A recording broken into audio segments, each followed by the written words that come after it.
மருத்துவத்தை போல எப்படி உங்களுக்கு சரியாச்சு, நீங்க என்ன செஞ்சீங்க அப்படின்னு கேட்டப்ப, இன்னைக்கு அதிகாலை 5 மணிக்கு திடீர்னு இந்த மாதிரி கைகாலெல்லாம் வலிச்சு உடம்பு வழியா இருந்துச்சு.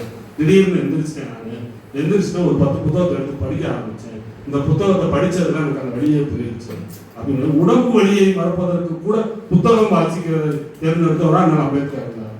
எப்படி யோசிச்சு பாருங்க. அப்படி அந்த அளவுக்கு அவர் புத்தகத்தை வாசித்தார். அதுல ஒரு செய்தியை சொல்றாரு. தந்தை பெரியாருக்கும் அண்ணன் அம்பேத்கர் எப்படி மாபெரும் புரட்சியாளர்களாக இருந்தாங்க பகுத்தறிவு மீது அப்படின்றதுக்கு அந்த புத்தகத்துல ஒரு செய்தி சொல்றாரு.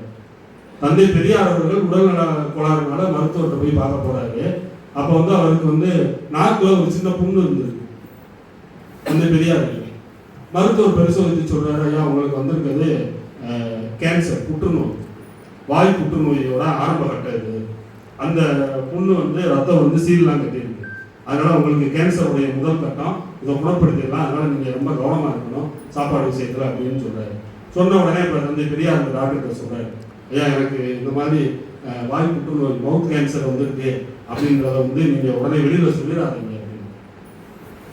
அந்த நோயை பார்த்து ஒரு பயந்துட்டாரோ என்னமோ நினைச்ச டாக்டர், ஏன் சொல்லக்கூடாதுன்னு சொல்றீங்க, நீங்க இனிமேலாம் கவனமா இருக்கணும், எல்லாருக்கும் இது தெரியணும், இது தெரியலன்னா எல்லாரும் இன்னும் உங்களை நிறைய மீட்டிங் கூப்பிடுவாங்க, பேச வச்சுக்கிட்டே இருப்பாங்க, உங்களுக்கு கேன்சர் இருக்குன்னு தெரிஞ்சாதான் குறைப்பாங்க அப்படின்னு. அப்ப தந்தை பெரியார் சொன்னாரா, அதுக்காக சொல்லல, நான் இன்னும் நிறைய பேசுறதுக்குலாம் விரும்புறேன். ஆனா எனக்கு எதிராக பகுத்தறிவை பத்தி தந்தை பெரியார் கடவுளுக்கு எதிராக பேசிக்கிட்டே இருக்காரு. அதனால கடவுள் கொடுத்த தண்டனை தான் இந்த மவுத் கேன்சர் அப்படின்னு நிறைய பேர் இந்த மாதிரி தவறான பிரச்சாரம் பண்ண ஆரம்பிச்சுவாங்க.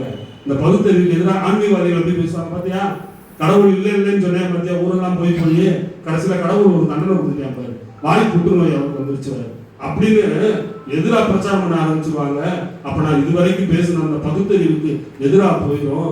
இந்த புத்தகத்தை வாசிக்காத ஏழை இந்த முட்டாள் ஜனங்களும் அதை நம்ப ஆரம்பிச்சுவாங்க.